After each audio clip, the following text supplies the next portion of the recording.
Eh, bueno, listo. Entonces sigamos con Muchas gracias. ooquistes. Bueno, gracias a ti por llamar. Bueno, entonces el ooquiste eh, tiene un periodo antes de empezarse a ser excretado por el gato. Entonces, entre el momento en que un gato se infecta y luego empieza a excretar ooquiste, se llama periodo prepatente. Entonces, esto es muy interesante y pues tiene sus consecuencias epidemiológicas, ¿no? Porque si un gato se come un ratón que tiene los quistes tisulares, o sea, que es una infección crónica, en 3 a 10 días empieza a excretar. En cambio, si se come un ratón que está en una fase aguda, se demora más, 13 días. Y si un gato se infecta es con ooquiste, se demora mucho más. O sea, lo más eficiente y más rápido es si se come un ratón con una infección crónica. Pues eso, de hecho, pues no vamos a alcanzar en la clase a discutir esto, pero se sabe que la infección en el ratón lleva a unos cambios en el comportamiento, eso está demostrado. Eso tiene que ver mucho pues con el proceso de evolución del parásito y favorecer su transmisibilidad. De hecho, en el hombre, y en eso pues estamos bastante, se sospecha y pues hay muchos argumentos a favor de que está asociado a cambios y pues aumenta el riesgo de desarrollar enfermedades mentales, especialmente esquizofrenia. Entonces tiene que ver, digamos, con esa propensión que tiene el parásito para infectar ciertas zonas del cerebro que tienen que ver con comportamiento, lleva a cambios bioquímicos y en el caso del ratón, pues hace que se lo coma más fácilmente un felino, le pierde incluso temor al gato y pues eso pues tiene sus, digamos, favorece la transmisibilidad y permanencia del parásito en la naturaleza. Eh, eh, no, la prueba que uno empieza a excretar quistes, pues de lado y también de esta forma, por eso la más eficiente es que se coma un ratón o un ave que tenga esos bradizoitos. Cuando son otras formas de parásito que se infecta, pues es menos probable que el gato excrete. Ahora, el gato excreta la primera vez que se infecta. Él, como nosotros, adquiere inmunidad y ya no vuelve a excretar. Por eso tener un gato en la casa no necesariamente implica riesgo de infectarse, porque los gatos viejos pues ya tienen inmunidad y no están excretando. En cambio, los que se infectan son los jóvenes. Aquí vemos lo que ocurre en el intestino del gato, pasa por todas esas formas, ahí ustedes ven los tiempos, son diferentes formas morfológicas, que fue lo que describí el VIH, para producir los gametocitos que luego producen los ooquistes. Bueno, vamos a ver rápidamente también todo lo que tiene que ver con la invasión.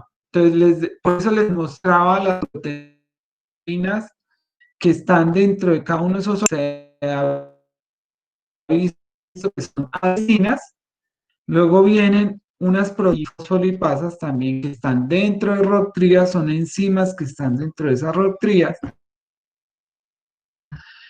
y eh, estos folipasas, pues que también uno encuentra tanto en roca como en gránulos densos. Entonces, todas esas proteínas participan en el proceso de invasión, ya lo vamos a ver. Por eso les explico bien eso, porque pues para nosotros como médicos pues, es muy interesante si uno puede inhibidores de invasión. Entonces, inhibidores ¿de qué? De la adhesión, que adhesinas y esas, las proteínas MIC son muy importantes. Este parásito le ha interesado mucho a los biólogos porque es una máquina de invadir muy precisa. él logra entrar dentro de la célula sin destruir o, digamos, hacer una solución de continuidad en la membrana. Eso es algo increíble, es una máquina de biología celular impresionante porque él va primero solubilizando la membrana, logrando que la rodee. Ustedes ven acá, ese proceso se llama invaginación. Esta foto real, así como esta de acá, es la foto real de cómo se adhiere. Ustedes ven uniones estrechas. Aquí vemos cómo se va invaginando. O sea, esto es con una microscopía de luz. Esto es lo que usan cuando estudian, por ejemplo, los ginecólogos, que usan para mirar un óvulo y quieren ver si lo van a fecundar. Entonces, esta misma técnica sirve para ver esto en vivo, cómo va el parásito va invadiendo. Y entonces el diagrama, y el parásito tiene pues inicialmente se pensaba que eso era una fagocitosis, nada que ver, es un proceso biológico único que es una invasión activa y entonces el parásito se va haciendo unos movimientos de torsión y contracción como si fuera un tornillito y con eso va rodeando la membrana y finalmente forma esa vacuola parasitófora y ustedes ven aquí adentro cómo se va dividiendo adentro. Esas son las tres etapas de la invasión: adhesión, invaginación y ya adentro multiplicación intracelular. Aquí lo vemos ya más en detalle y esto es para mostrar cómo eso va siendo coordinado. Entonces ahí ven, primero son las SAC, que son las proteínas de superficie, luego las MIC, todo eso se ha medido, entonces 15 a 20 segundos y se va viendo cómo va secretando todas esas proteínas. Esto ha interesado mucho a los biólogos celulares porque da ideas, por ejemplo, para introducir medicamentos a células cancerosas. Una idea que se ha tenido. Además, pues en el caso pues, de parasitología médica, de encontrar medicamentos. Entonces, todo esto se ha estudiado muy en detalles. Hay biólogos que se han dedicado a esto y pues estudian en detalle a nivel molecular cómo va ocurriendo, porque aquí hay unos proteínas, va haciendo una movilización sobre la membrana y va cambiando de posición. Y miren ustedes cómo pasan de usar SAC, MIX, y luego unas que llaman las ROM y otras que llaman las ROPS. Y luego va introduciendo y formándose su vacuola y ya adentro pues van usando otras que son las de gránulos densos dentro de la célula. Esa es la que modifica dentro de la vacuola parasitófora. Entonces es un proceso muy rápido, coordinado, secuencial, con diferentes tipos de proteínas. Aquí para que ustedes vean el nivel de detalle que se ha llegado de todo esto, de cómo van formando uniones estrechas y todo esto se ha evidenciado con técnicas moleculares, parásitos transgénicos. Cada una de esas proteínas son invalidadas, se va mirando cómo se va afectando cada uno de estos procesos. Ustedes ven que hay unas proteínas similares a miocina o las miocinas del parásito y cómo se va formando un complejo AMA-ROM, que son proteínas de complejo apical, y eso tiene su motorcito, y entonces eso es como una oruguita que va entrando, se va entrando y formando una vacuola alrededor, un proceso muy detallado y pues muy impresionante pues de cómo lo logra. Entonces, todo eso, finalmente, dentro de la célula, él va a empezar a hacer modificaciones y eso es lo interesante. Ya viene la otra parte que nos interesa, es cómo el parásito se alimenta y cómo el parásito logra sobrevivir dentro de esa vacuola y además, inhibir la respuesta inmune para que la respuesta inmune no lo destruya. Entonces tiene unos procesos y unos procesos únicos pues que nos van dando más conocimientos acerca de cómo funciona la respuesta inmune y él hace algo, este parásito hace algo impresionante y es trasladar proteínas de él al núcleo de la célula e inhibir unas proteínas que son las STAT. En eso nosotros también hemos trabajado acá, tengo unos estudiantes de doctorado que han trabajado con esta que es la ROP16 y se han inhibido y ver cómo afecta esta respuesta inmune acá, y lo mismo con ROP18, que son las proteínas de virulencia del parásito, que hace que cuando hay formas de esas proteínas que hace que sea el parásito se multiplica más y produce más daño. Entonces, todo eso tiene que ver con crecimiento parasitario, evasión de respuesta inmune, todo lo de virulencia. Entonces, es como para darles, no vamos a entrar mucho en detalle, pero es para darles una visión de lo que es capaz de hacer este parásito. Eh, y aquí es para contarles que hay tres tipos de genoma en el toxoplasma, uno es el de mitocondria, otro que es el nuclear y como les decía, el apicoplasto. Entonces, el apicoplasto es, ya vamos a ver, extracromosomal. El parásito tiene 13, pues ya sabemos que hay 14 cromosomas. Hay unos que están muy pegados, el 11 y el 12. Entonces, a veces se pensaba que eran 13, pero no, ya está bien, son 14. Tiene muchos intrones. Y bueno, tenemos también un genoma que es el apicoplasto, que es un ADN extramitocondrial, y que viene de un proceso de génesis con algas. Aquí vemos cómo el parásito pues, está dentro de una vacuola parasitófora, hay dos células hijas, y el que dice ahí AP es apicoplasto. Para mostrarles dónde queda esos apicoplastos. Ahí está la flechita. Aquí vemos en detalle ese apicoplasto, apicoplasto AP. Y esta es lo que se llama una endosimbiosis primaria, que es una fusión con un alga. Nosotros estuvimos trabajando con las secuencias, mirando de dónde venía, y un estudiante, el profesor Aylan Arenas, de pronto ustedes más adelante lo van a conocer, él hizo este trabajo que mostró que esas venían de algas rojas, porque hay algas pardas, algas doradas, y el apicoplasto de estos apicomplexa vienen de algas rojas. Eso es haciendo comparación y filogenia de secuencias. Ese fue un trabajo que de Aylan Arenas. ¿Y esto por qué nos interesa a nosotros como médicos? Porque ahí el apicoplasto se ha visto que es un blanco de ciertos antibióticos y explican por qué algunos antibióticos como tetraciclinas inhiben actividad antitoxoplasma e incluso unos herbicidas. Entonces se han tratado de desarrollar medicamentos antibióticos, pues la realidad es que pues, aunque tienen alguna actividad no es suficiente, pues no son suficientemente eficaces, pueden ayudar, pero pues generalmente se dan en combinación porque no son suficientemente eficaces y ya vamos a ver cuáles son los medicamentos más eficaces. Bueno, todos esos genes dan lugar a 8.000 proteínas.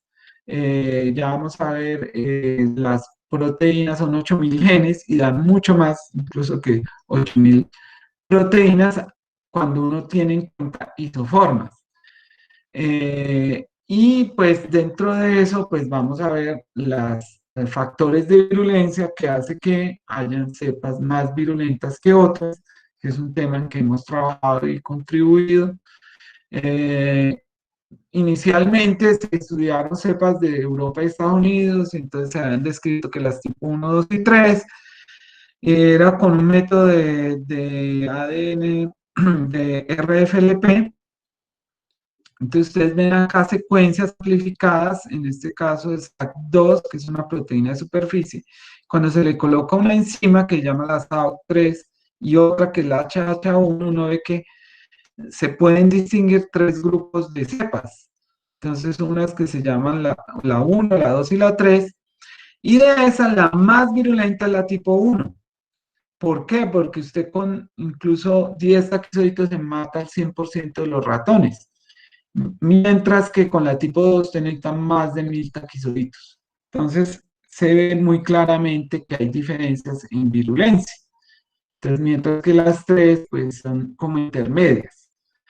Entonces hay una diferencia en la virulencia. Entonces, pues empezamos a trabajar con el profesor Dube. Este es un artículo que hizo la revista Pinas, la portada, porque fue el más grande que se hizo hasta ese momento, 500 cepas. Ustedes ven esas 14 cepas que hay en Colombia, fueron las que recogimos acá en el Quindío. Y el profesor Dewey recogió el resto del mundo. Este artículo pues, fue el resumen de todos esos trabajos. nosotros tenemos un artículo con él describiendo estas cepas. Ustedes acá lo que ven es que los colores son diferentes de Sudamérica a los del resto del mundo, es de más rojito en el resto. Él lo clasificó en cuatro tipos de cepas, ya no es tres, sino cuatro, pero pues la verdad es que todo esto ya ha sido reevaluado y en realidad esto ya es lo que en este momento conocemos más sobre esta distribución de cepas, y es que Toxoplasma tiene dos grupos de poblaciones parasitarias. Una que es la que predomina en el hemisferio norte, donde allá es más de tipo clonal, entonces son más homogéneas, mientras que acá en Sudamérica tenemos unas cepas mucho más diversas o polimórficas genéticamente, pues ya con mayor cantidad de marcadores y estudiando más cepas, pues ha llegado, llegamos a la anterior de DUE y fueron 500, aquí en este estudio fueron 800 y la más grande ya llega, es esta que llaman 1000, ya se hablan de clados. Entonces cada vez pasamos de grupos clonales a tener unos genotipos y ahora pues hablamos de clados. Y de todas maneras, el mensaje importante para ustedes es que hay esos dos grupos de poblaciones parasitarias y que Sudamérica es diferente al resto del mundo. Entonces ahora es cuando ustedes se harán la pregunta, ¿por qué en Sudamérica es diferente? Pues aquí le aprovecho para que hacer un poco de historia geológica, porque este es un mapa de lo que era el mundo hace más de 800 millones de años. Suramérica era como Australia, un continente aislado. Y eso después de la Pangea se dividió las plataformas y continentales, y aquí vemos este periodo. Durante 400 millones de años, pues Sudamérica fue un continente aislado. Entonces aquí evolucionaron especies, así como en Australia, únicas. Y solo hace 7 millones se pegó a América del Norte. ¿Qué ocurrió? Acá vino ya sabemos, según unos estudios filogeográficos, estos son los felios que son exclusivos de América del Sur, eh, ah,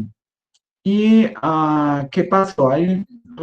Pues resulta que se pusieron a estudiar todas las poblaciones del parásito y con unos métodos matemáticos y de análisis genético que llama la filogeografía, se pudo establecer pues ya con mucha seguridad que el origen de la especie Toxoplasma gondii fue en Sudamérica y más específicamente, adivinen dónde, en el Atrato colombiano, en el Chocó, zona muy lluviosa. Por alguna razón, un félido que llegó allá con una isospora, de ahí, esa isospora empezó a mutar hacia el toxoplasma y se convirtió en Toxoplasma gondii. Y ese es el origen de todas las especies de toxoplasma. Entonces, durante pues, muchos años se desarrolló acá y el origen de poblaciones actuales de toxoplasma es el atrato colombiano. ¿Qué ocurrió? En América del Sur, pues no hubo gato doméstico, sino hasta que llegaron los españoles. En el resto del mundo, el toxoplasma evolucionó en gato doméstico. Y allí el paso es más rápido, pues porque hay poblaciones humanas, hay mayor cantidad de gatos allí y en las especies de, pues, perdón, el toxoplasma, las poblaciones de toxoplasma se volvieron clonales, favoreció una división, sí, una multiplicación clonal, mientras que en América del Sur, en pélido salvaje fue más diversa, más espaciada, conservó muchas características originales. Entonces, pues, esa es la razón por la cual tenemos una población única en América del Sur. Y esto acá resumiendo cómo es este ciclo. Entonces, acá, esto es del profesor Dewey, una imagen que es la más utilizada para ver cuáles son los factores y cómo ocurre el ciclo del parásito entre especies. Entonces, el gato excreta esos ooquistes y estas son especies intermediarias, como todos, nosotros también somos hospederos intermediarios, en cambio el gato es hospedero definitivo. Miren que todos comemos carne de aves, de cerdos, pues hay también corderos, y todos pueden tener toxoplasma. Ahí faltan los bovinos. No es que una especie transmite, todos pueden infectarnos. Entonces, si uno come carne cruda, pues se va a infectar o semicruda con esos bradisoditos. Y si la mamá está en embarazo, pues ahí es donde puede ocurrir el riesgo de pasar al bebé, que es una transmisión vertical de la mamá al niño. Entonces, esa es la manera en que podemos infectarnos por ooquistes que están en el agua o por esos bradisoditos que están dentro de quistes tisulares de carne a medio cocer. Entonces, los gatos que pueden transmitir, esta es una foto del doctor Castaño, alguna vez que hicimos un trabajo, y se visitaron casas y los gatos desnutridos, por ejemplo, tienen ellos sí pueden transmitir, pero en general uno tener gato en la casa no es que aumente el riesgo de toxoplasmosis. Este es el estudio más grande de casos y controles, y el gato no fue un factor que aumentara el riesgo. Este es el estudio pues, clásico nuestro de casos y controles acá en Armenia, que nos muestra cuáles son los factores de riesgo. Entonces, tomar agua de botella, que es un agua filtrada, reduce. Cuando el OR está por debajo de 1, quiere decir que reduce riesgo. Mientras que si el OR, que en este caso es consumo de bebidas de agua sin hervir, es 4,5 veces más. O sea, el que tome agua sin hervir tiene 4,5 veces más riesgo de infectarse. Y los que comen carne a medio cocer tienen 13 veces más riesgo de infectarse. Y los gatos, si son menores de 6 meses, 9 veces más. Pero todos estamos expuestos a cada uno de esos factores de manera diferente. Entonces, pues en realidad aquí en Colombia muy poca gente le gusta comerse la carne hacia medio rojita o sangrando y pues eso es solo el 5%. Entonces, aunque hay mucho riesgo, si usted lo llega a exponerse a ese factor, no explica la mayoría de casos. Entonces, cuando nosotros hicimos el cálculo de riesgo atribuible, es decir, en una población dada, en el caso de Armenia o de pacientes embarazadas colombianas, ¿cuál es el origen de la infección? Pudimos estimar que el 26% se infectaba por exponerse a carne poco cocida, que los gatos explicaba, el contacto con gatos menores de 6 meses explicaba el 19%, o sea, alrededor del 20%. Ustedes ahí balancean más o menos mitad y mitad, y el resto, o sea, la gran mayoría, el 50%, viene de tomar o consumir agua sin hervir o bebida de agua sin hervir. Entonces, en cambio, si usted toma agua de botella, que es agua filtrada, no sirve el ozono, eso de una vez para que les cuento, no sirve el ozono, lo único que sirve es hervir el agua, ahí sí reduce el riesgo de infectarse. Eh, entonces, ¿qué ocurre en Colombia? En Colombia estamos muy expuestos, el parásito está en todas partes, ahora hay sitios donde hay más y hay sitios donde hay menos, o sea, no es que sea a todas partes igual, pero en Colombia, en promedio, ustedes ven los porcentajes, de acuerdo a las regiones, alrededor del 50%. Acá en el Quindío siempre ha sido el 60%, un poquito más que el resto. Eso tiene que ver mucho y ya les voy a mostrar con sitios de alta precipitación. En cambios donde llueve poco, como encontramos en el Estudio Nacional, como La Guajira, norte de Santander, menos, la prevalencia es menor. Pero esto nos está mostrando que en Colombia este parásito y que alrededor de estos son datos de prevalencia en las embarazadas. Esto lo que indica es cuántas personas han estado expuestas, porque ya vamos a ver, los IgG duran toda la vida. Entonces uno toma anticuerpos y esos son anticuerpos que pueden ser de infecciones antiguas o de infecciones que están comenzando. Entonces uno ahí no sabe cuáles son recientes. Las que nos interesan en medicina, ya vamos a ver, son esas infecciones recientes. Y en el caso, sí, de los pacientes con SIDA, las antiguas. Esto es para mostrarles cómo las mamás se infectan desde muy jóvenes. De hecho, un problema son las embarazadas adolescentes porque ellas tienen un riesgo alto de tener primoinfección. ¿Qué es una primoinfección? Infectarse por primera vez. Es decir, una mujer, por eso yo le digo a mis estudiantes, no háganse la prueba de anticuerpos de toxoplasma, que ya me ha pasado muchas veces, después me llama, profe, vea, me salieron, estaban en embarazo y que les salió. Le dije, yo no les dije que sí se hagan la prueba antes. Cuando estaban estudiando y no tenían, todavía no tenían planeado ningún embarazo, pues eso, si ustedes ya, si las, por ejemplo, se hacen las pruebas ahora y salen positivas, ya no tienen riesgo. Es como si fuera una vacuna natural. Entonces, que no sea un dolor de cabeza después cuando están en embarazo y no saben si fue que la infección fue antes o durante el embarazo. Las que nos interesan son las que son durante el embarazo. Entonces, esta es la tasa de cero conversión, o sea, cuántas primoinfecciones, infecciones nuevas según la edad. Entonces, claro, las más jóvenes, pues el riesgo, la mayoría ahí todavía no han tenido contacto y a medida que va pasando con los años y van exponiéndose, pues hay menos riesgo porque ya hay menos, ya hay, la mayoría ya tuvieron la infección antes. Entonces, embarazadas adolescentes, pues el riesgo es alto, de 1%, mientras que menos de la mitad cuando ya tienen 30, más de 30 años. Vean ustedes acá, el riesgo de cero conversión 0,6%. Estos son los estudios que se han hecho en Colombia. Ustedes ven que muchos aquí en el Quindío, que es donde más se ha trabajado este tema. Eh, y lo que les digo, eso está entre el 1 y el 2%, pero pues de nuevo, depende de la edad también, ¿no? Pues con esos marcadores de infección reciente, entre el 1 y 2% de las embarazadas en Colombia tienen riesgo de adquirir la infección. Es decir, si ustedes 100 mamás durante el control prenatal, por lo menos una o dos de ellas va a adquirir la infección.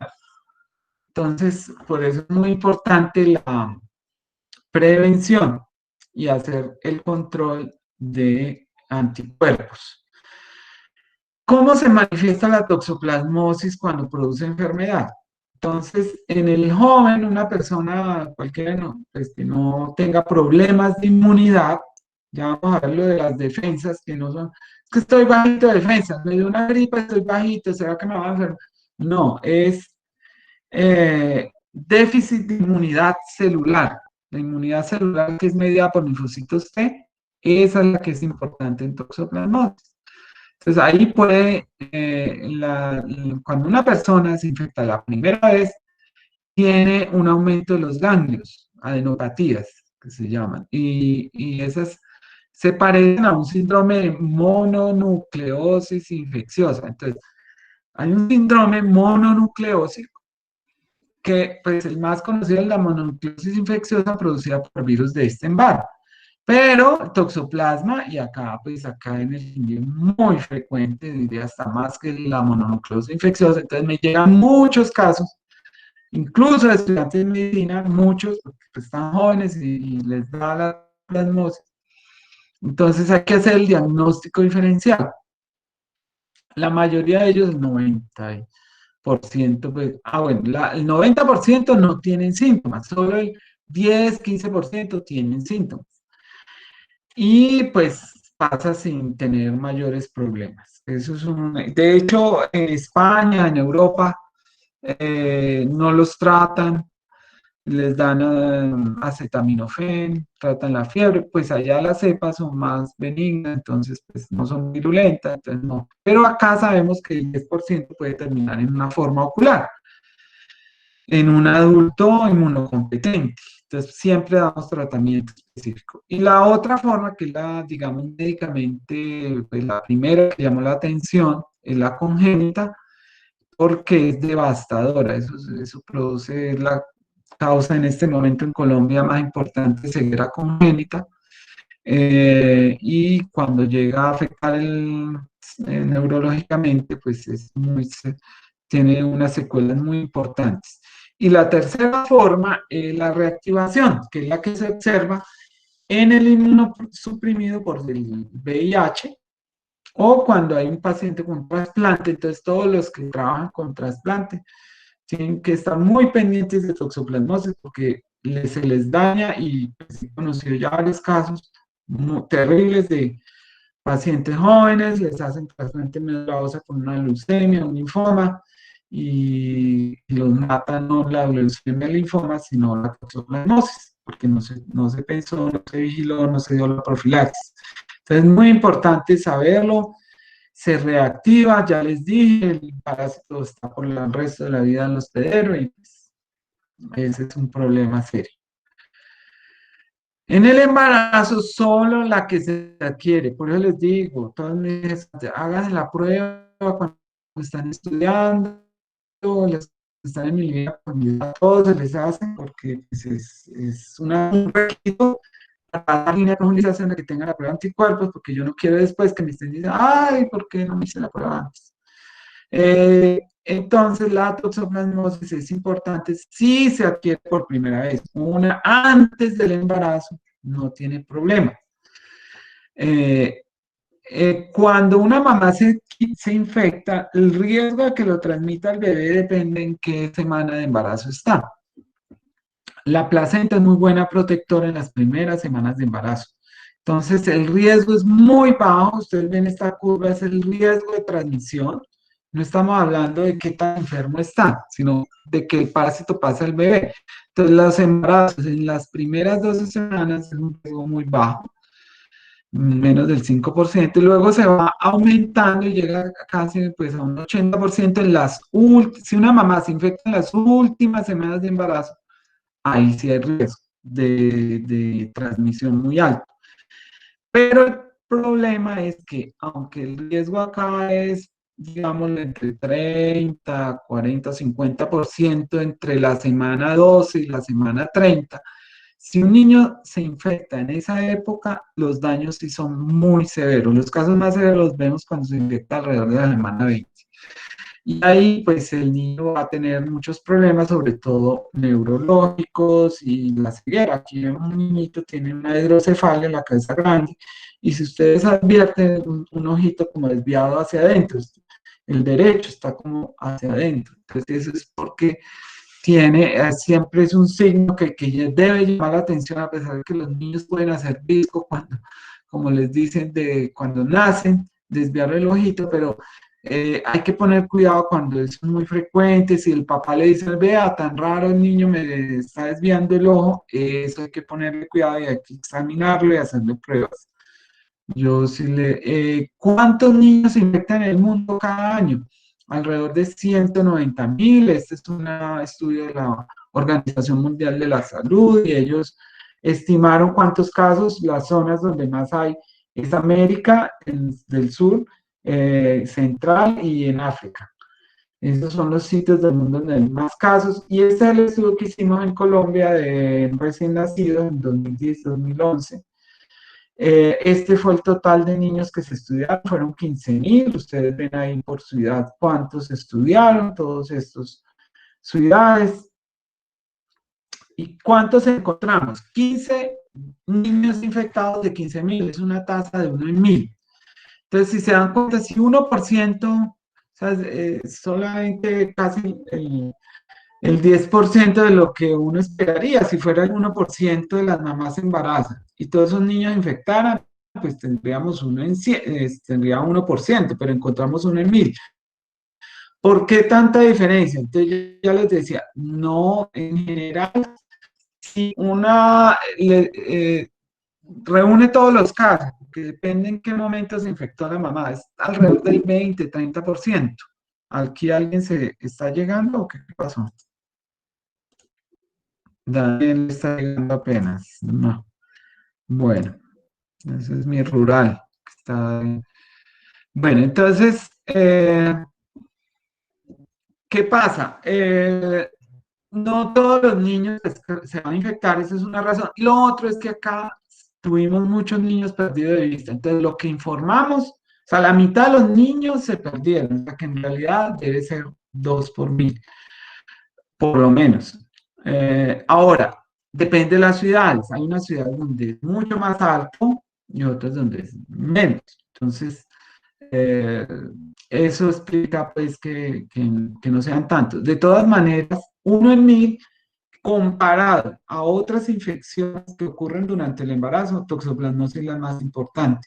Aquí en Colombia, la que de pronto se disputa los primeros lugares de infecciones perinatales, o sea, durante el embarazo, es la sífilis, que es muy lamentable porque debería no existir, porque hay diagnóstico y tratamiento muy, pues muy barato el diagnóstico y el tratamiento es eficaz, entonces no debería existir. Entonces, eso es muy lamentable.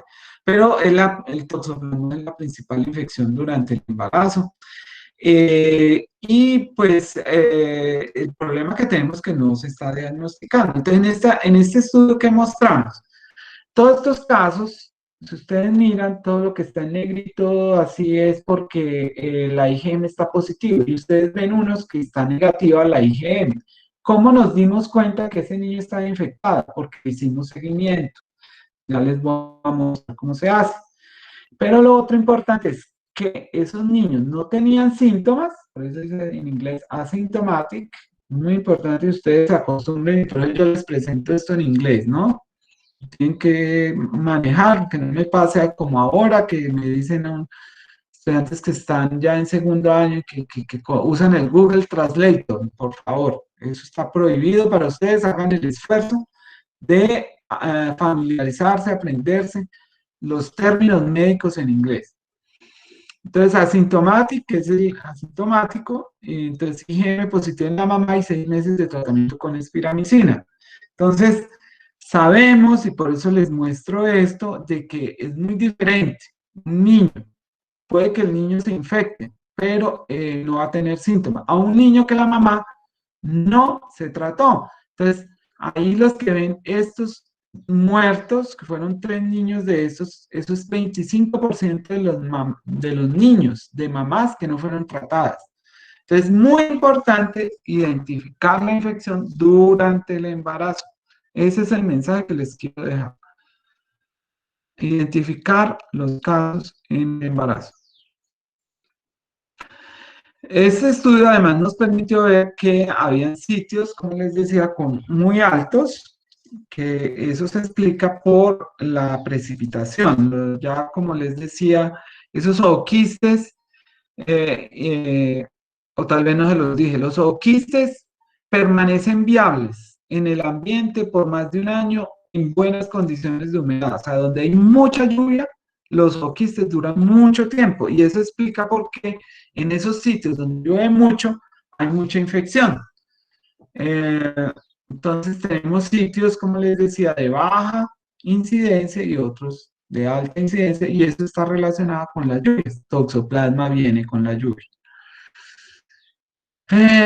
Bueno, entonces el ser un país húmedo tropical pues nos tiene muchas ventajas, pero también nos trae estas infecciones y esto que les quiero mostrar es que este estudio que participamos en Lancet en 2007 demostró, primera vez que se demostraba que los niños infectados en Sudamérica eran diferentes a los niños en Europa, mucho más serios, mucho más transmisión. Las mamás transmitían en porcentajes mayores que a lo que ocurre en Europa y los niños estaban mucho más afectados. Ese estudio se llama el Cyrocode. El Cyrocode es la sigla de revisión sistemática de toxoplasmosis congénita y reunió datos de todo el mundo, de Europa, de Estados Unidos, de Sudamérica, 26 cohortes, ahí estaba la del Quindío, y pues nos mostró que había mayor daño en América del Sur. Lo otro que, pues realmente este estudio estaba dirigido al tratamiento, pero dio ese hallazgo inesperado que les estoy contando de que eran mucho más severos y mayor transmisión. Pero lo importante acá de que les quiero mostrar con este cuadrito es que la espiramicina, si se da, cuando ustedes ven el OR, como ya les conté, por debajo de 1 es protector. Entonces, ¿qué pasa? Si usted da espiramicina menos de 4 semanas después de que una mamá está infectada, se reduce 1 menos 0,40, quiere decir que está reduciendo el 58%. sea que reduce en más de la mitad la transmisión. En cambio, si usted la da después de 4 semanas, después de cero convierte, pasa de cero, de ese 58 al 36%. O sea, casi la mitad se baja el efecto protector. Entonces, lo que les quiero decir es que este estudio mostró, porque había mucha duda de que las piramicinas sirvieron o no, porque las piramicinas es un antibiótico que no pasa a la barrera placental. Entonces, lo que hace en realidad es reducir la probabilidad de que el parásito pase al feto. Entonces, acá mostró por esa línea se veía que el niño se infectaba y todo eso, y que muy malito, pero depende en qué momento lo da. Y esto fundamenta lo que vamos a ver luego, y es que se recomienda el test mensual. Cada mes, una embarazada que no tenga anticuerpos, hay que hacerse anticuerpos de toxoplasma, porque es la única manera de llegar a tiempo a hacer el tratamiento. Si uno demora más de 4 semanas, miren que el tratamiento ya no es tan eficaz. Bueno, entonces eso era. Y aquí abajito es el hallazgo que les decía. Esto no era la intención inicial del estudio, pero miren lo interesante, cuando uno hace estudios, más interesante a veces ni siquiera es lo que se busca, sino hallazgos nuevos, como por ejemplo en este caso de que la infección era diferente entre América del Sur y Europa. Entonces, frente acá en Sudamérica tenemos mucha mayor mortalidad, 25% de los niños que no son tratados, y tenemos un gran porcentaje de daño en el ojo, el 41%, y daño neurológico, el 58%. Entonces, aquí les voy a mostrar casos. Esto es una tomografía del niño, eso que ustedes ven blanco ahí, la hacen hasta borroso la foto, pero eso que está blanco son calcificaciones, eso es muy grande. El niño había sido hospitalizado por convulsiones y mire qué pasó. La mamá se le hizo la prueba de toxoplasma, pero no le hicieron ningún control y ella había salido negativa. Ah, no, mamita, usted está bien, le salió bien el examen. Y ella feliz se fue para la casa. Y nada, me nació mal si estaba negativo cuando me hicieron la prueba de embarazo, porque no las quiero. O sea, nadie sabe en qué momento se va a infectar una mamá. Entonces, las negativas hay que hacerle seguimiento. Este niño estuvo, y es lo mismo que ocurre en este, que es mucho más severo, aquí sí se ve bien. Entonces, ven esto negro ahí, es agua. Es un cerebro lleno de líquido, y eso blanco. O sea, el niño ya no le queda corteza. Parásitos le comió toda la corteza con la hidrocefalia, las calcificaciones. Un niño no, yo les cuento el niño que yo veo ahora que ya tiene 7 años, triste decirlo así, pero es como un vegetal, no le tienen que alimentar, no puede levantarse, pues es completamente ciego, tiene su hidrocefalia y pues, la familia lo mantiene, pero no tiene pues ninguna posibilidad pues, de desarrollarse, pero pues es una situación muy complicada. Y miren qué es lo que pasó.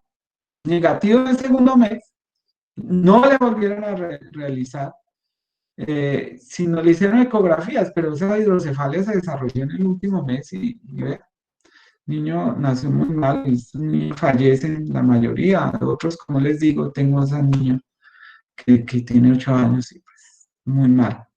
Otro caso que da un ejemplo de lo que ocurre en adolescentes, 14 años, y los pediatras no pensaron en toxoplasmosis, porque les pareció que no, sepsis microbiana, y no, falleció. ¿Y esto qué es que le estoy mostrando? Son unas tiritas de un examen que llama el Western Blot, y uno compara, la 3 es la de la mamá y la 4 del niño. Ustedes ven esta rayita ahí, es un anticuerpo, usted detecta anticuerpo, que está en el niño y no está en la mamá, lo mismo está acá. Es un método que le permite a uno diagnosticar, porque como los niños, la mamá les pasa los IgG, usted les hace la prueba y salen positivos, ¿son de la mamá o son del niño? Entonces esa fue la razón por la cual me fui para Francia, porque hacer mi tesis de doctorado con el profesor Pino, porque él fue el que describió esta estrategia que ya les voy a mostrar, que es comparar anticuerpos de la mamá con el niño, para saber si son anticuerpos que produce el bebé o son de la mamá. Este caso ejemplifica un síndrome del niño muffin, blueberry muffin, los muffins, ustedes saben, los pasteles que tienen cerecitas, son morados. Entonces, estos niños tienen lo que se llama una eritropoyesis extramedular. Que salgan de la clase y van y buscan, cuando terminen, qué es la eritropoyesis extramedular. Eso ocurre en infecciones neonatales o en autoinmunes. Y es que siguen produciendo por fuera del vaso los glóbulos rojos y entonces se forman esos moraditos. Todas esas infecciones neonatales. Y este niño pues tenía todo, hepatomegalia, esplenomegalia, y empezaron a creer dijo, ¡ay, tiene calcificaciones periventriculares, es citomegalovirus! Le empezaron a dar Foscarnet, y después, vea, las periventriculares, nada, los radiólogos no tienen biología molecular ADN para mirar si es un ADN del citomegalovirus, un herpes, o un toxoplasma. La radiografía no hace eso. Usted puede pensar qué es, pero no era, y equivocadamente le dieron Foscarnet, y no, era un toxoplasmosis. Y la niña que pues la hemos tratado, pues tiene secuelas microcefálicas, una mamá soltera, pero pues ella ha sido muy valiente y la ha sacado adelante, y vemos cómo con el tratamiento, estos son los anticuerpos. Entonces, ¿qué ocurre? Y unidades internacionales, ustedes van viendo que esto va bajando con el tratamiento. A diferencia de los adultos, desde ya les voy contando, los niños cuando se tratan bajan los anticuerpos. Entonces les sirve a uno para saber si hay efecto benéfico del tratamiento. Diferente al adulto que usted los puede tratar y no le van a bajar. No, no pelee contra eso como médico. Es que voy a tomar anticuerpos a ver si bajan. No, no van a bajar. Hágame caso, no tome anticuerpos en un adulto. No sirve para clínicamente, no sirve para... Sirven en el inmunosupresión. Bueno, ya que les mostré historias tristes, voy a mostrar historias más felices, y es cuando hace un tratamiento, ojalá queden motivados para que hagan buen diagnóstico. Esta mamá le hicieron diagnóstico a tiempo, la trataron con espiramicina, el niño está infectado, pero asintomático. Esos niños pueden tener, a veces le encuentro una calcificación, pero sin ninguna consecuencia. Y son historias y incluso también uno puede ver en los pues, niños que tienen calcificaciones grandes. La profesora Rima, que estuvo acá el año pasado justamente visitándonos, ella demostró que los niños pueden mejorar después de un tratamiento adecuado postnatal, después de que nacen. Entonces aquí yo les muestro estas experiencias propias de un caso que tuvimos, en el cual usted en 2006, cuando nació, lleno de calcificaciones, punticos blancos. Bueno, de pronto, claro, como es la primera vez que ustedes ven tomografías, entonces vean lo que es un cerebro. Esto no es una clase de radiología, pero comparen, ¿no? Comparen esta tomografía, se llama un TAC cerebral, tomografía cerebral, que no hay calcificaciones, que ustedes ven los ventrículos no están dilatados, están estos ahí, en el ventrículo. Muy diferente a lo que les mostré antes, ¿no? De estos niños que tienen esos hidrocefalia, cuando están así, comparado a esto, acá no hay hidrocefalia. Entonces, este caso, ustedes ven que tiene su hidrocefalia, pero vean lo que ocurrió. Vean ustedes acá las calcificaciones, y le hice tratamiento en 2007, ustedes ven que esas calcificaciones se reducen. Entonces, sí es cierto lo que dijo la profesora, vean estas de aquí arriba, como están acá. Sí es cierto, y esto no me lo creían los radiólogos, pues me tocó mostrarles estos casos, y acá hay otro caso, también lo mismo.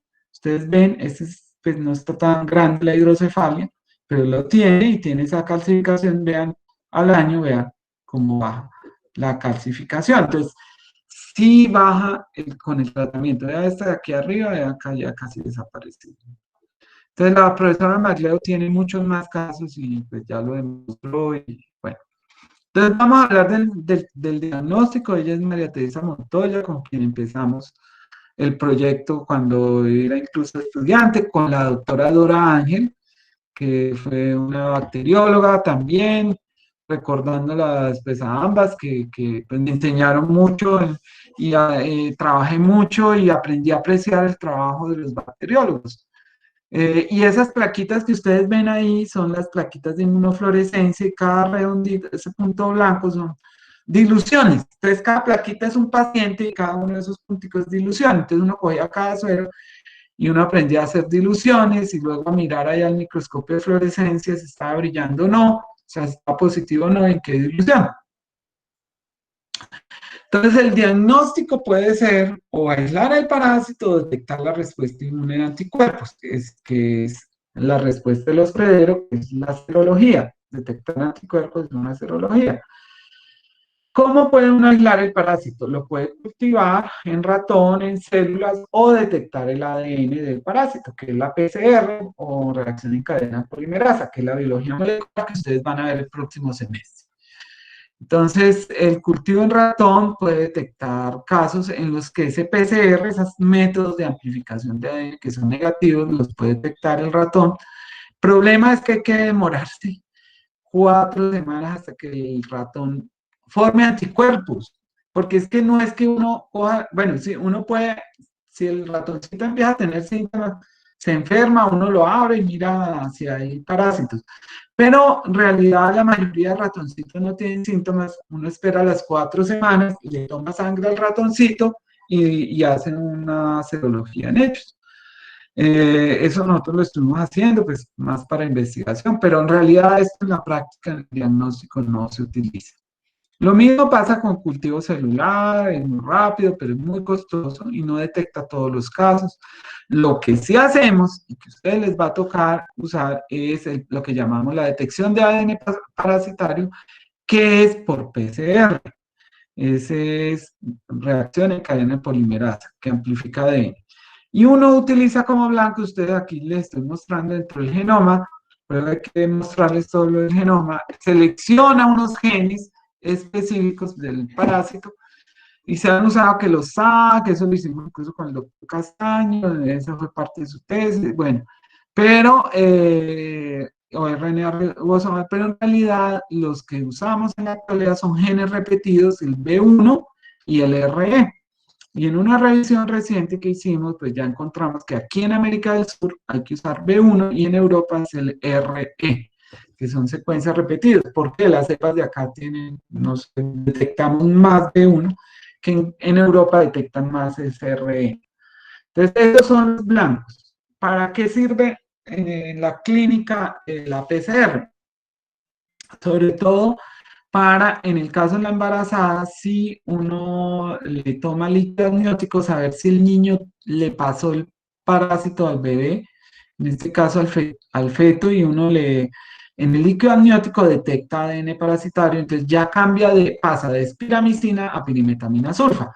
¿Por qué no usamos pirimetamina sulfa de entrada, que es la eficaz, pasa la barrera placentaria, porque tiene efectos en el niño? Entonces hay que saber, siempre les digo, los medicamentos, todos son tóxicos, hasta el agua. Entonces hay que saber, todo depende de la dosis, hay que conocer los efectos adversos. Entonces no lo indicamos de entrada, solamente en casos comprobados. Si un niño en la ecografía tiene problemas, lo damos. O si la PCR es positiva. Entonces, las pruebas serológicas son las que nos permiten identificar infección. Ustedes se preguntarán, pero ¿por qué no le hace PCR en sangre a la mamá? No, no es un método para hacer en la... Es un método para buscar el parásito ya en el niño. Ese es un error a veces eh, cuando la gente, los médicos empiezan a ver, no, es que lo molecular es mejor. No siempre, depende de. Entonces, cada prueba tiene su indicación y cada una tiene una aplicación, pues hay momentos de la infección. En el caso de la toxoplasmosis, el parásito no dura mucho tiempo en sangre, la PCR no permite identificarlo, además de que en algunas personas la PCR sigue siendo positiva, así como ustedes no sé si han oído que en el COVID usted le da PCR positivo y después vuelve y sigue a pesar de que no sea infectante.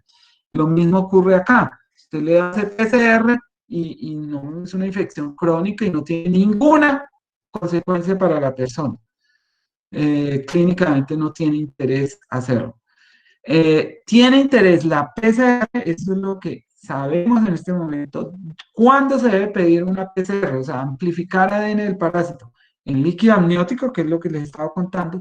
Lo otro es en humor acuoso, en toxoplasmosis ocular o en monitoreo de pacientes que tienen trasplante. En los niños, la verdad, nosotros no hemos encontrado que sea útil. Puede ayudar en líquido cefalorraquídeo, pero eso no es algo que se haga de manera rutinaria. Entonces, no es que esté prohibido hacerlo, pero pues la utilidad es muy poca.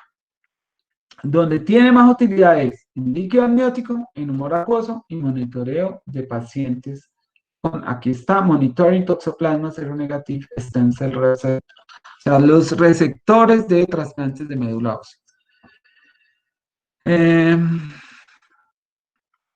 Bueno, entonces, esta es la experiencia nuestra, de cuántos son positivos, lo hemos hecho en toxoplasmosis congénita, pero la realidad es que todos esos niños, antes que tengan un PCR, ya tienen anticuerpos o hay un marcador de anticuerpos.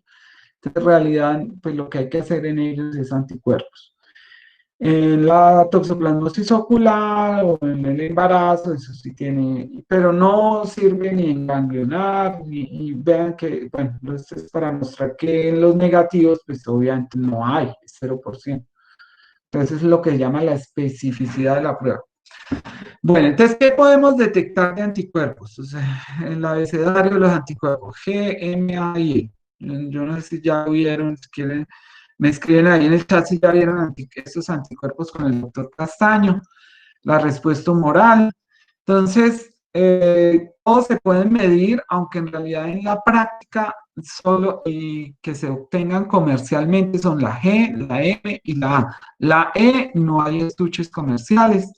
Y el Western Blot, que es una técnica que puede medir todos esos GMA o E, los puede uno hacer por Western Blot, pero como les decía, es para comparar entre suero de la mamá y suero del niño, a ver qué tipo de anticuerpo es. Es una técnica sobre todo en diagnóstico en toxoplasmosis congénita.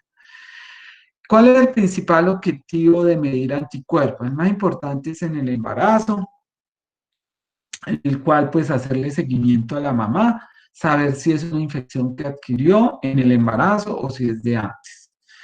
O en el caso de los inmunosuprimidos, saber si hay una reactivación. Hay que conocer la cinética de anticuerpos. Entonces, la cinética es una curva normal, pero no se olviden que son extremos. Hay personas que les dura, y he tenido casos que la IgM dura 20 años. Entonces, aquí es lo que ocurre normalmente, pues normal quiere decir la mayoría. La IgM, sabemos, con las técnicas, depende con qué método se mida. La IgM que ustedes ven ahí, el azulito, ustedes ven que es la primera que aparece, eso sí, a los 8 días ya está positiva, 15 días después de adquirir la infección, y sigue positiva a niveles altos el primer año y puede durar en Colombia en promedio la IgM positiva 2 años. La que sigue, bueno, la IgA también acompaña a la IgM, o lo que ocurre es que hay unas personas que nunca producen IgA, puede ser el 5% de la población. Entonces, por eso una IgA negativa no descarta infección. Esa ayuda a dar argumentos a favor de una infección reciente. Y es como la IgM puede durar 2 años, a veces más cortica, pero es como la misma utilidad. Y la IgE dura menos, pero como les digo, es más difícil de medir y no hay estuches comerciales. Aquí está en negrito, ustedes ven, dura 4 o 6 meses y sirve en los niños como predictor de severidad. Eso es lo que vio. El que desarrolló el método fue el profesor Pino, donde hice pues mi tesis de doctorado, laboratorio de parasitología en Rennes, en Francia. Ellos fueron los que desarrollaron, pero bueno, no hay en la actualidad una aplicación práctica.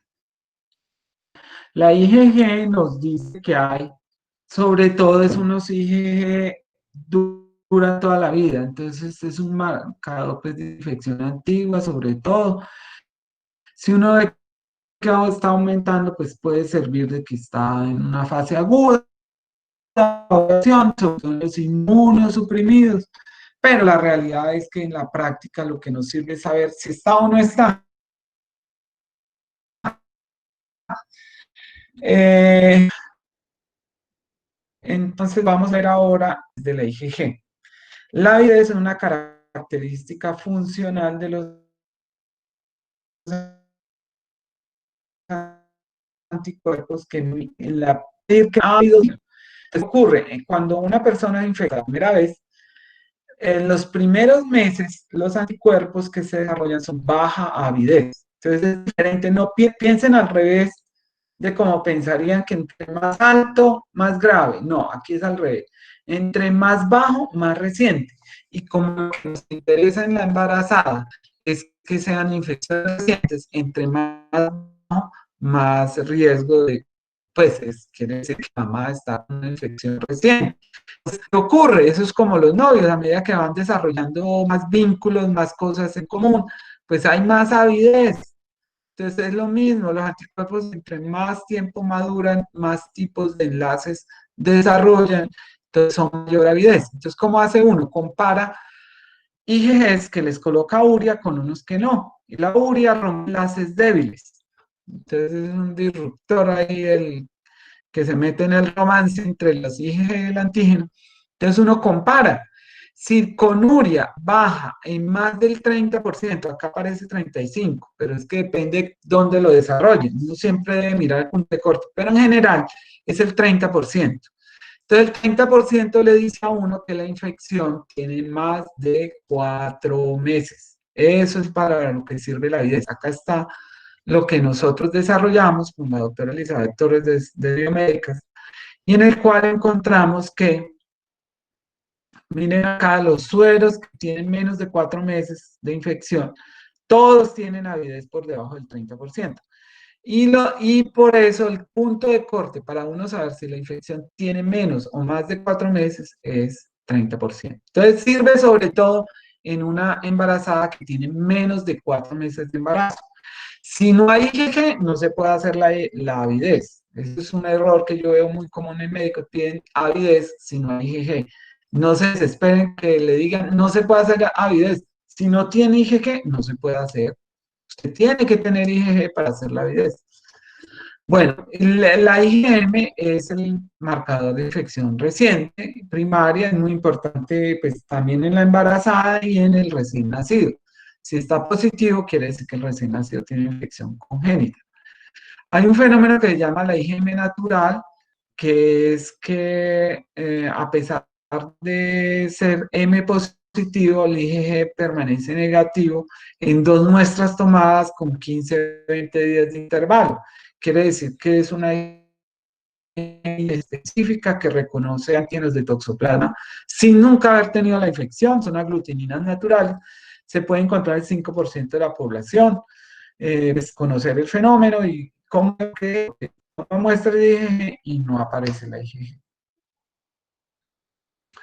La IgA, les decía, hay un porcentaje de personas que no lo desarrollan, pero es también muy importante en el recién nacido. Entonces, si un niño tiene, a veces tienen no tienen IgM, pero tienen IgA, ya se hace el diagnóstico de infección congénita. Es complementaria a la IgM. Lo mismo en la embarazada.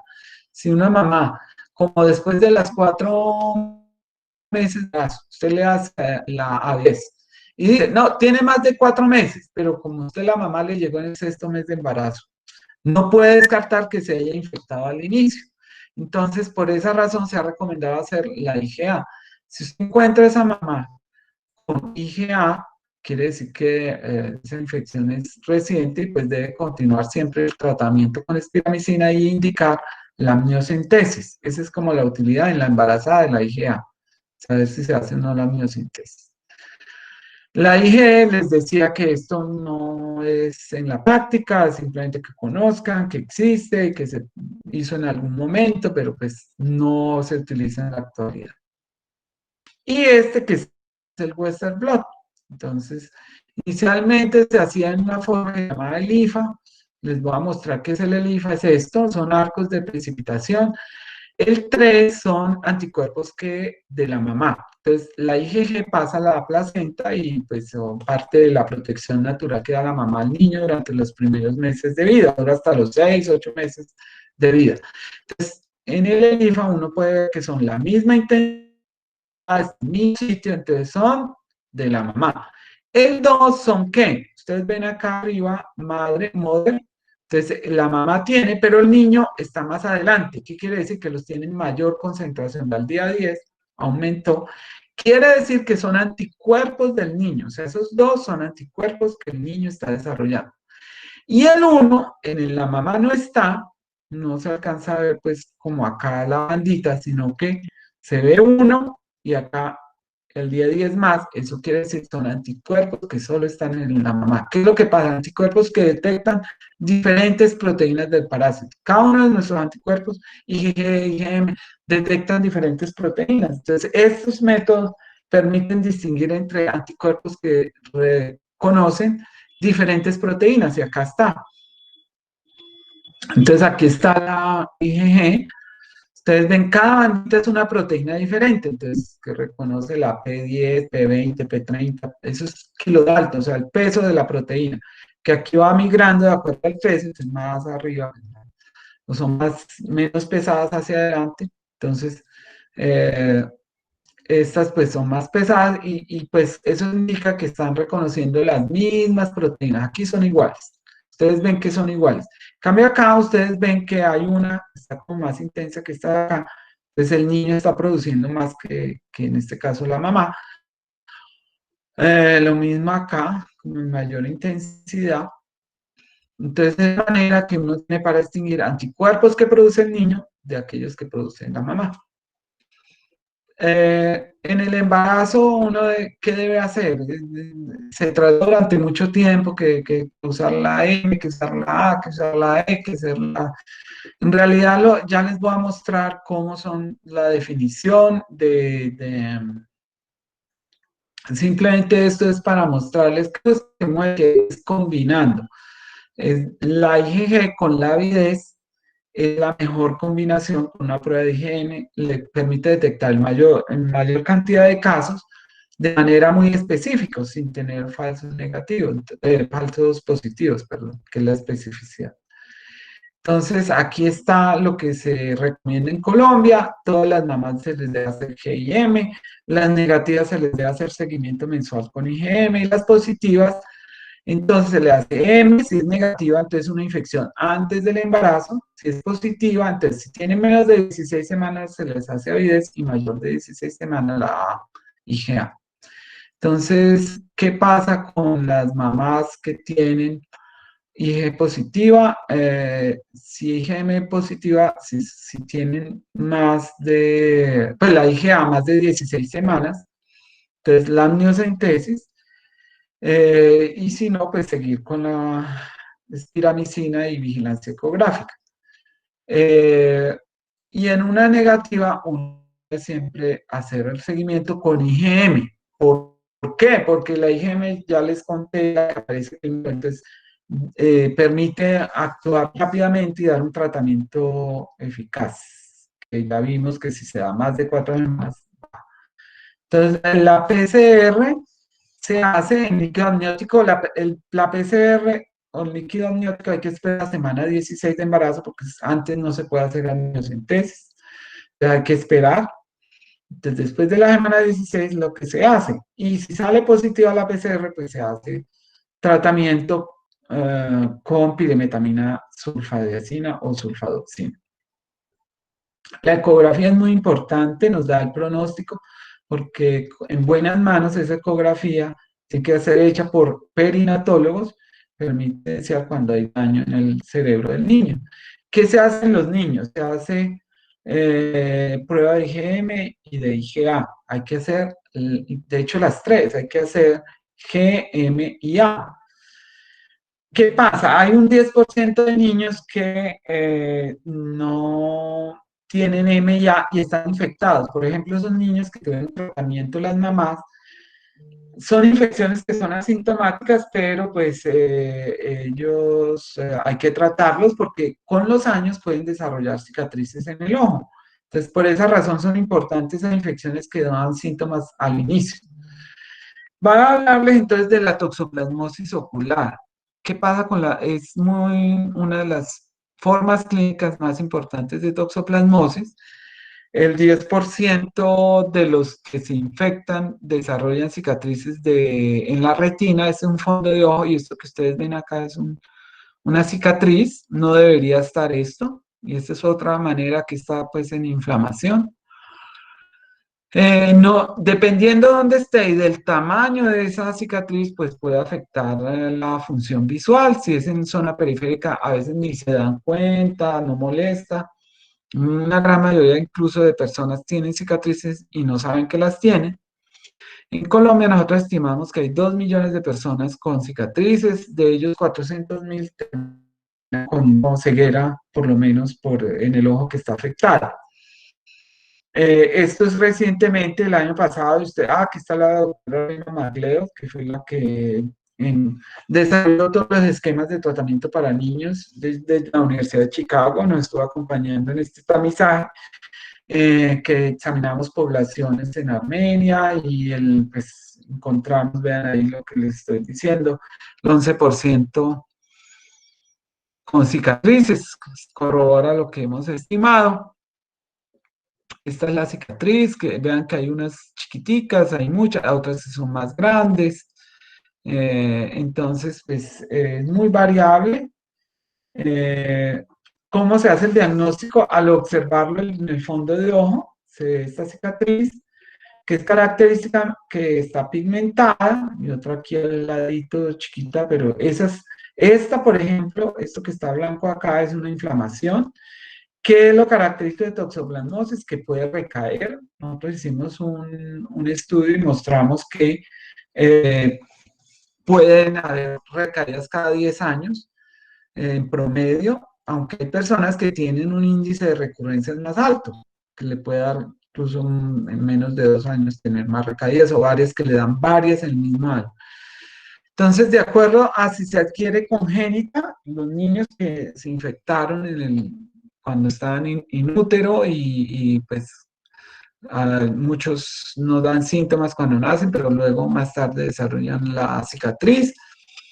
Tenemos también si es activa, como en este caso, la primera, esto que se ve como amarillito, pues algodonoso, es una toxoplasmosis activa o cicatricial cuando ya está cicatrizada negrita, y acá pues a veces en el borde una activa, entonces es recurrente. Como les decía, esto lo hemos estudiado y cada 10 años en promedio una persona tiene recaídas. Aquí cada línea, ustedes ven ahí de 0, 1, 20 hasta 20 y fueron 17 pacientes que siguieron en el tiempo. Ustedes ven como varios tienen varias recaídas en meses después del primer episodio. Entonces ustedes ven cómo cada puntico pues es una recaída para esta persona. Y pues hicimos todas las estimaciones, son en promedio una cada 10 años y algunos más rápido. Eso se llama un índice de recurrencias alto, que quiere decir que les da más frecuente. ¿Qué es lo que ocasiona eso? Hay un factor que era iatrogénico, ya lo advertimos a los oftalmólogos, nunca se debe dar esteroides sin antiparasitarios en toxoplasmosis ocular, y una de las causas de tener mayor número de recaídas era inyectar esteroides en la conjuntiva. Esa era una práctica que tenían los oftalmólogos, pero pues con este trabajo nosotros les advertimos esto y ya no lo hacen. No se debe hacer. Siempre se debe colocar el antibiótico.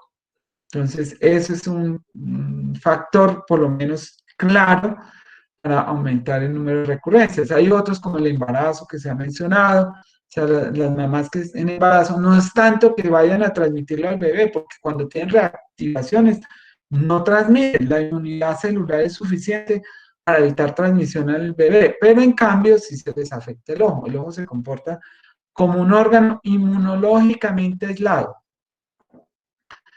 Ese es un concepto importante.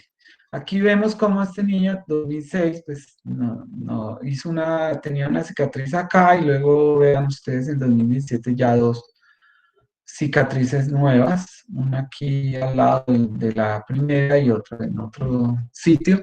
Entonces eso es una característica, pues, y que hay que hacer seguimiento a las personas que tienen esto. Aquí ¿qué hace uno? Uno debe medir en discos de diámetro, esta es la papila, entonces en discos papilares, el tamaño, por ejemplo, este es casi un disco de diámetro, este es casi 2 o 3 veces disco de diámetro comparado a la papila. La localización, si es central, o sea, está en la mácula, que es esto negrito que está acá, es el sitio donde se ve mejor. Y si hay cicatriz acá, como acá en este caso está dentro de la mácula, pues eso sí produce ceguera legal, porque donde uno ve mejor es justo ahí. El diagnóstico diferencial se da con sífilis, tuberculosis, toxoplasmosis, obviamente, endoftalmitis por hongos o herpes y citomegalovirus. Nosotros hicimos un trabajo, evaluamos cómo eran las mejores técnicas de diagnóstico y hay que tomar eh, muestra en el ojo. Aquí se inyecta con una aguja de insulina, se recolecta allí 0,1 mililitro de humor acuoso. Eso es un procedimiento que, a pesar de lo impresionante que parece, pues es muy seguro y permite a uno diagnosticarle cuando está indicado, porque no en todos los casos hay que hacerlo es cuando tiene dudas diagnósticas, no responde al tratamiento.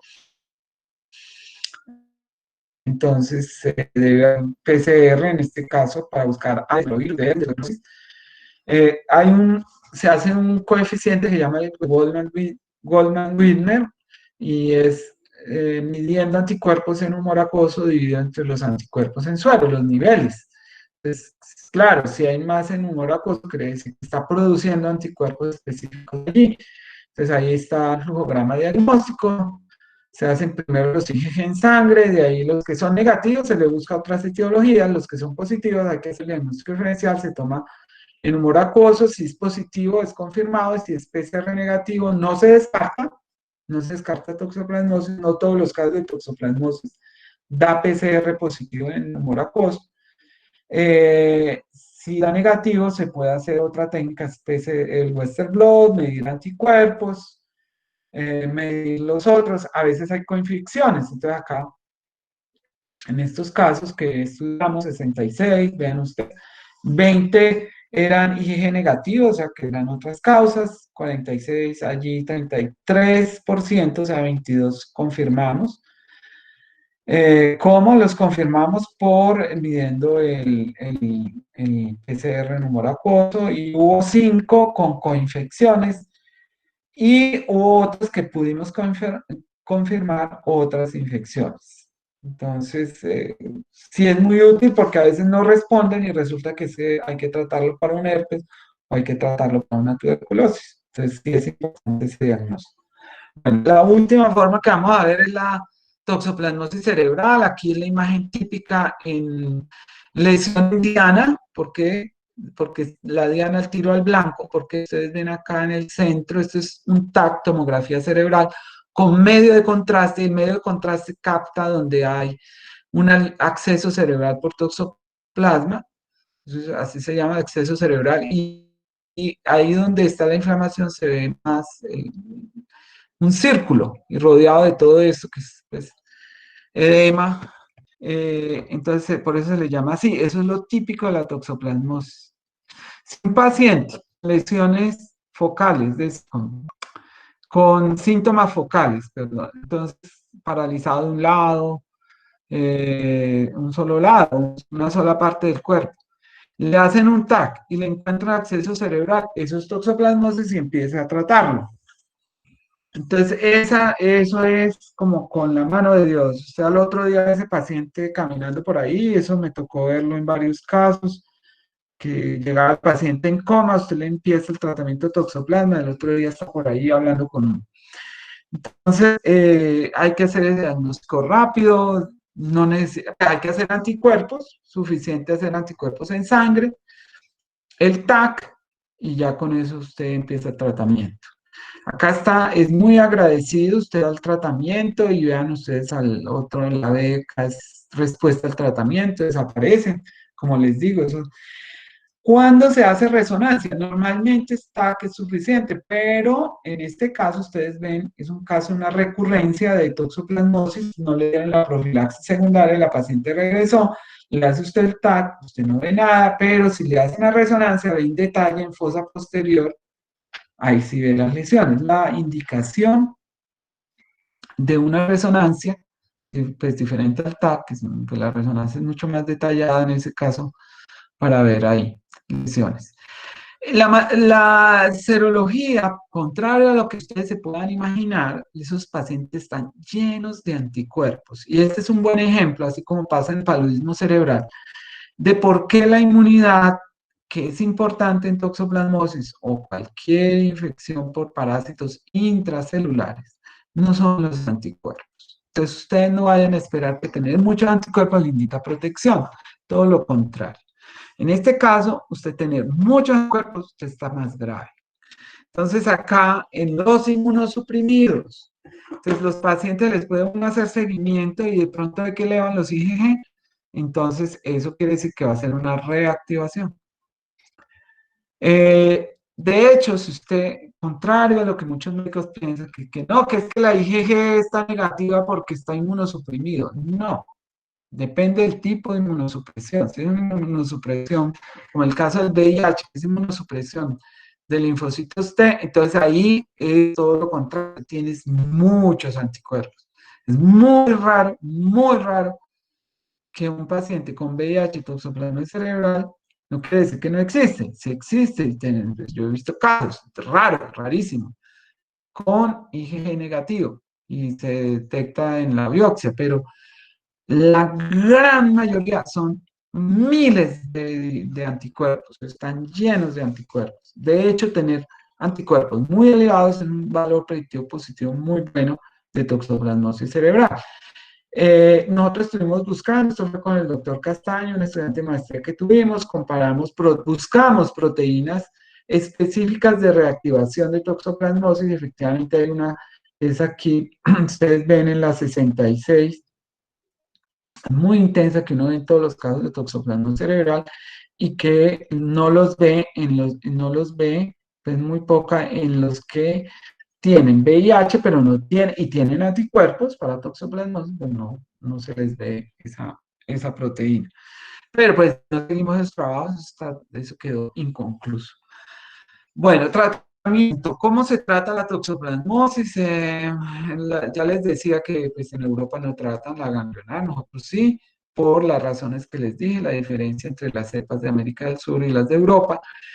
En embarazo, siempre hay que tratar la forma congénita y ocular y inmunosuprimido. Vamos a ver cómo se da el tratamiento. En el embarazo, la esclamicina no pasa la barrera placentaria, entonces se puede dar en los primeros meses de embarazo, diferente a otros antibióticos, que pues no tiene riesgo de teratogenicidad.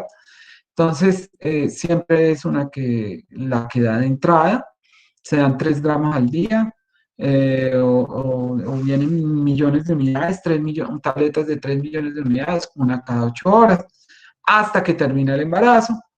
Y después de la semana 16, ya ahí sí se evalúa, como les decía, de acuerdo al resultado en líquido amniótico para pirimetamina sulfa. ¿Cuándo se da pirimetamina sulfa? Cuando está ese PCR líquido amniótico, si hay signos sugestivos de toxoplasmosis en la ecografía y en los niños. Entonces, todos los niños, obviamente, hay que tratarlos por lo menos un año. Es una infección que requiere un año de tratamiento. Y siempre se usa pirimetamina sulfa en el niño. Eh, se puede, ya voy a mostrarles que a veces hay alergia a sulfa, entonces medicamento alterno es clindamicina o el trimethoprim sulfa, es la otra opción, o la citromicina. Son las opciones que tenemos cuando hay alergia al sulfa. La tabacona, el problema es que es muy caro y pues no se consigue tan fácil. ¿Por qué son tan buenas la combinación pirimetamina sulfa? Ese es un buen ejemplo de una potencialización farmacológica, es decir, si usted combina medicamentos, obtiene mejor resultado que si los da solos, por separados y a menor dosis requiere. Entonces, sulfa actúa sobre un paso antes de la conversión del PABA en ácido fólico. Entonces, la sulfasinidina sintetasa, mientras que la pirimetamina la hidrofolato reductasa. ¿Qué ocurre? Entonces, si usted da ácido fólico a un paciente, se tira el tratamiento. Y ese error lo he visto en algunos médicos, eso no se puede hacer. Si usted está tratando para toxoplasmosis, si usted le da ácido fólico, está alimentando el toxoplasma, porque justamente lo que usted quiere es quitarle al toxoplasma el ácido fólico. En cambio, el ácido folínico, miren lo que hace una raíz del ólico a ínico. Del ínico, que es otra forma reducida del fólico, es otra forma, esa sí hay que darla, porque el toxoplasma no es capaz de usarla, entonces uno se la da a los pacientes para que eviten los efectos adversos del uso de pimetamina durante el tratamiento de toxoplasmosis. Entonces, no vayan a dar ácido fólico, tienen que dar es folínico, son diferentes. Bueno, y el otro error importante es no conocer los diversos tipos de sulfa. Entonces, esto les va a hacer el examen, entonces las tasas de excreción rápida es la sulfadacina, en cambio la sulfadoxina es lenta, entonces la sulfadacina la puede dar diario, mientras que la sulfadoxina la da cada 5 días, cada 8 días. Hay que saber la farmacocinética para poder tratar a un paciente. Esta es una manera en que viene la pirimetamina y sulfa en los niños, se dan fórmulas magistrales. La sulfadiazina hay que prepararla al momento de administrarla porque no dura en suspensión, se degrada y solo dura unos pocos días, entonces es mejor suspenderla solo en el momento de dársela al niño. Aquí eso viene unas jeringuitas y pues hay que dar la dosis ajustada al peso. Entonces cada mes yo a los niños voy ajustando dosis de acuerdo al peso. Ah, es ácido folínico, eso sí. El otro nombre que tiene ácido folínico es leucovorin o folato de calcio. Esos son los nombres del ácido folínico. Bueno, cuando no hay ácido folínico, es levadura de pan. Esa es una alternativa. El problema es que les infla el estómago a los niños. Bueno, que es 2 miligramos kilo del primer día. Y la opción, cuando tienen, que no se consigue sulfadacina, ahí ya no se da 2 veces al día, sino que se da cada 8 días. Si hay alergia, se da metanina, clindamicina. El ácido folínico siempre se da 1 vez al día. Y si hay alergia a sulfa, se da citromicina. Aquí esto es para mostrarles que hay niveles con pirimetamina sulfadoxina en los niños. Ustedes ven acá, estos son días, hasta el día 10. De hecho, los franceses lo dan en dosis cada 15 días. Que muchos infectólogos no me creían, y pues aquí yo les muestro cómo con pirimetamina sulfadoxina uno tiene muy buenos resultados dándolo en dosis semanal. Yo lo uso en dosis semanal. De hecho, hasta se negativizan. Esto lo hicimos con una estudiante que hoy en día está terminando justamente anestesiología en Brasil. Con ella hicimos todo este trabajo.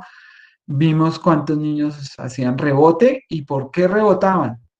Pues porque interrumpían los papás el tratamiento. A veces de una manera, el papá no le quiere confesar que le da miedo de seguir dándole tanta droga al niño. Y ¡pum! Se rebotan los niveles de anticuerpos y eso pues hay riesgo de que hagan un daño en el ojo. Y también desnutrición, lo vimos. Esas son causas de rebote. O sea que normalmente los niños deben... Entonces acaba en tomografías de todos de niños con formas severas de hidrocefalia y todos estos casos en común no tuvieron tratamiento prenatal. En cambio, ustedes ven las tomografías, ustedes ven que no hay hidrocefalia Por ahí hay uno que tiene una calcificación en algún lado, pero pues nada serio, son niños asintomáticos, están infectados, pero todos tuvieron tratamiento prenatal. Algo para tener en cuenta es que el niño puede estar infectado, pero las pruebas, el IgM, el IgA o la PCR, pero les digo que ya la PCR pues nosotros la usamos para diagnóstico en el niño, solo con M, con A, y ya hacemos también la avidez. Todas esas pruebas, si la mamá tuvo tratamiento, reduce la positividad. Entonces hay que hacer seguimiento. ¿Cómo? Cada mes darle al niño pruebas de IgG. Esa es la manera de hacer el seguimiento. Normalmente, si no tiene infección, debe desaparecer al mes 6 o 8. Eh, Esto es para mostrarles cómo es una toxoplasmosis ocular aguda cuando está activa y luego después de 6 semanas. El toxoplasmosis ocular hay que dar un mes el tratamiento. Se da lo mismo, pirimetamina sulfadocina, el ácido folínico, pero también es buena el trimethoprim-sulfa, aunque nosotros recientemente terminamos de evaluar y definitivamente es mejor pirimetamina sulfadoxina incluso que trimethoprim-sulfa. Pero pues si no hay otro medicamento, pues se puede dar trimethoprim-sulfa, o si no la citromicina si hay alergia a sulfas. Y cuando no responden, se coloca clindamicina dentro del vitro. En toxoplasmosis cerebral, sulfadacina, pirimetamina, ácido folínico, pero también trimethoprim-sulfa intravenoso. Ese es el tratamiento, si no hay pirimetamina sulfadacina, que aquí en Colombia es complicado conseguir. Entonces el Bactrin o trimethoprim-sulfa es la opción. Nosotros hicimos la evaluación con pirimetamina sulfadoxina, que sí se consigue y efectivamente encontramos que hay buena respuesta. Entonces, pues ahí vemos los casos, todos tratados, 18 casos. eh, y tuvimos una respuesta similar a lo reportado con pirimetamina sulfa. La alternativa cuando hay alergias es en los VIH, en pacientes con VIH, es clindamicina o la citromicina. Es muy común. Para evitar que un paciente con un VIH desarrolle toxoplasmosis cerebral, todo paciente debe tener profilaxis con trimethoprim-sulfa una vez al día, sobre cuando los CD4 están por debajo de 100. Eh, y si un paciente con la terapia antirretroviral recupera esos CD4, se puede interrumpir. Pero si tiene por debajo de 100, hay que dar trimethoprim-sulfa. Y una vez le ha dado toxoplasmosis cerebral, tiene que seguir de por vida con pirimetamina azul. Esa es lo que hay que hacer, porque si no hacen recaídas. Aunque uno usaba la trimethoprim sulfa, a la mejor sí es pirimetamina azul. Y de nuevo, solamente si se recuperan los linfocitos T por encima de 200, pues te puede eh, suspender esa profilaxis. Bueno, muchachos, ahí después de todas estas problemas que tuvimos, pues nada, entonces no sé cuántos se me quedaron, 46. Bueno, eso es un buen récord, yo diría. Eh, entonces, no sé si, bueno, entonces empiecen, si quieren abrir el micrófono, poner en el chat preguntas, me imagino que tendrán varias, no sé, preguntas, ¿todos listos para mañana? Hay 12 preguntas de parasitología.